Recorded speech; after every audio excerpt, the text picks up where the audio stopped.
Madam, আমি ভাত ছাড়া চিন্তাই করতে পারি না। আমি প্রতিদিন কিন্তু ভাত খাই। কে বলেছে আপনাকে ডায়েট করতে হলে ভাত বাদ দিতে হবে? ভাত খেতে পারবেন অবশ্যই পরিমিত পরিমাণে, আর লাল চালের ভাত। চকলেট খাওয়া আমার খুবই পছন্দ, প্রতিদিন চকলেট না খেলে আমার ভালোই লাগে না। আপনি চকলেটও ডায়েটে খেতে পারবেন, 80 থেকে 90% ডার্ক চকলেট যেগুলো আছে সেগুলো। আমি যখন ফোন টিপি, ফোন টিপতে টিপতে আমার ভাজা পোড়া খেতে খুব ভালো লাগে।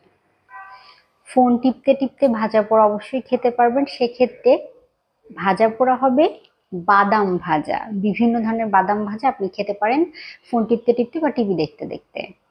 স্বাস্থ্যকর জীবনযাপনের জন্য ম্যাডাম আমি প্রতিদিন 2-3 গ্লাস করে জুস খাই, আপনি তো জানেনই না। আপনি যেহেতু জুস খান, আমি বলবো সেটা থেকে বেশি ভালো আস্ত ফল খাওয়া। এটা কম ক্যালোরি, আর পাশাপাশি এটা ফাইবার, আপনার পেট ভরা রাখতে সাহায্য করবে। আমি কিন্তু কফি খেতে এত পছন্দ করি না, কফি না খেলে তো আমি কোনো কাজই করতে পারি না। কফি অবশ্যই খেতে পারবেন ডায়েটে, কিন্তু ব্ল্যাক কফি। এই সামান্য পরিবর্তন করে আপনিও কিন্তু নিজেকে ফিট করে গড়ে তুলতে পারবেন।